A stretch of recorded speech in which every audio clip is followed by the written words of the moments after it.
किस तरह अपने गांव में जाके लहर को दौड़ाएंगे, वही लहर जो पिछले एमएलसी चुनाव में निर्दलीय अशोक भैया जी ने किए थे।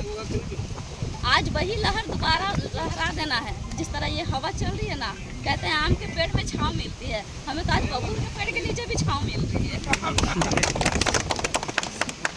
100% के बात जिनकी बात अगर जमीनी तौर से किया जाए तो यहाँ बहुत कोई, सभी ने कहा है भू माफिया, लेकिन हमारे बीच में तो है भूदान करने वाले नेता। डैम के उस पार वहाँ भी भूदान किए हैं। इंग्लिश पथरा में वहाँ मैं देखी हूँ, पहाड़ के पास आए थे कुछ लोग बसने के लिए। आज 4-5 गांव हो गया है, पता नहीं कितने एकड़ जमीन माननीय मंत्री जी का दिया हुआ है। तो हमें बहुत अच्छा लगता है कि हम ऐसे नेता के साथ में हैं कि जो भू माफिया नहीं है, भू दान करने वालों में से। आज डैम के उसी पार जहाँ टोटो न बस न मोटरसाइकिल जाया करती थी, आज वहाँ हजारों गाय पालने का काम करवा रहे हैं मंत्री जी। बात है वो गाय की बात नहीं है। जिनको पहाड़ में आपको क्या मिलेगा, ना खेती कर सकते हैं, ना कोई बिजनेस कर सकते हैं, स्कूल में टीचर नहीं जाती है, कहीं कम से कम गाय का दूध नवादा में आके पनीर के रूप में, मिठाई के रूप में, दूध के रूप में शुद्ध दूध अपने नवादा के बच्चों को मिल रहा है। ये एक मुख्य कार्य हुआ उनका, और इसी को कहते हैं कम से कम वहाँ लोगों का एक छोटा मोटा रोजगार मिला है, हजारों लड़कों को रोजगार मिला है।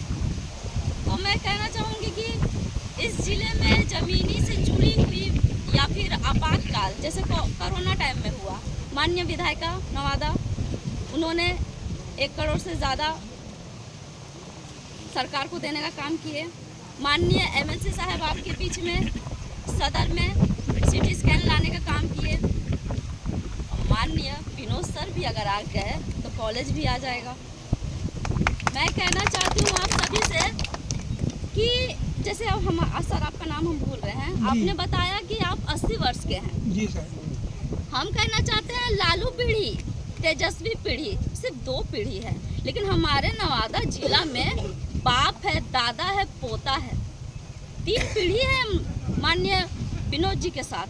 तो आपसे तो 3 गुना हम लोग ज़्यादा हैं। हम लोग यहाँ पे हम कुछ वीडियो में देखे थे, कोई बूढ़ी बुजुर्ग थी, हमने नवादा के मंच में भी इस बात को मैंने रखा था कि मामा आप किसको वोट कीजिएगा, तो उन्होंने कहा लालटेन को। अरे लालटेन को तो ही करना है, लेकिन इंसान को देख के करना है ना, किनका छवि अच्छा है, किनका चेहरा अच्छा है, किनका चरित्र अच्छा है। लालटेन किसी को भी अगर मिल जाए तो वो महत्व नहीं रखता। आपका नवादा को लूट के चला जाएगा जैसा हमेशा से लूट के गया है। अरे बाहर वाले तो लूट के जाते ही थे, अब ऐसा इंसान को मिला कि आपको नवादा को घर के अंदर ही लूट के चला जाएगा।